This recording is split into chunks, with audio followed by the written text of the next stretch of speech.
So it's that choice that we're given to accept and embrace the Father's mercy, to allow ourselves to be embraced by the Father's mercy, like the younger son, or to reject God's mercy.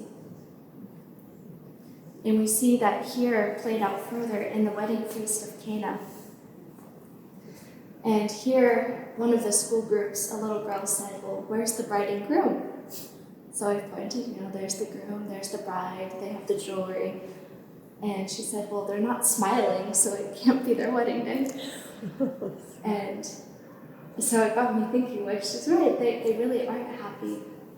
And of course, we know that it's, they weren't happy because the wine ran out. And John Paul II, in his Theology of the Body, points out that it was no coincidence that Christ was revealed himself at a wedding. This is because it was in the Jewish tradition, the groom was the only one who was in charge of supplying the wine for the wedding. Like that was his task, was just to supply the wine for the wedding. So here we have Christ, the bridegroom, who's coming to marry humanity. He's coming and he's the one who supplies the wine. So Mary turns to him. She knows that he's the bridegroom who's come. And so he is the one who gives the wine, turns the water into wine, and that wine will become blood on the cross. That moment when he really just pours himself out completely as the bridegroom for humanity. And we see this reinforced by the scripture story above, which is Mary Magdalene at the tomb.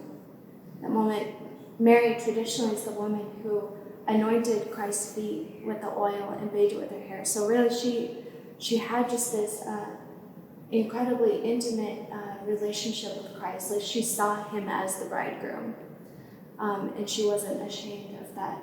So we see her here. She went to the tomb, and Christ calls her name Mary, and that's when her eyes are open. She recognizes Christ, and you see her in the mosaic here, turned back towards the tomb.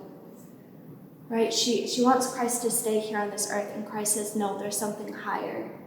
I have not yet ascended to my Father. So we see him pointing above, saying there's something higher.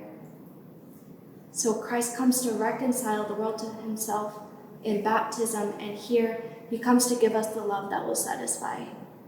It's not something that's of this world, but it's something there's that call to something more, something greater, that our human love on this earth was only a little glimmer of what Christ has in store.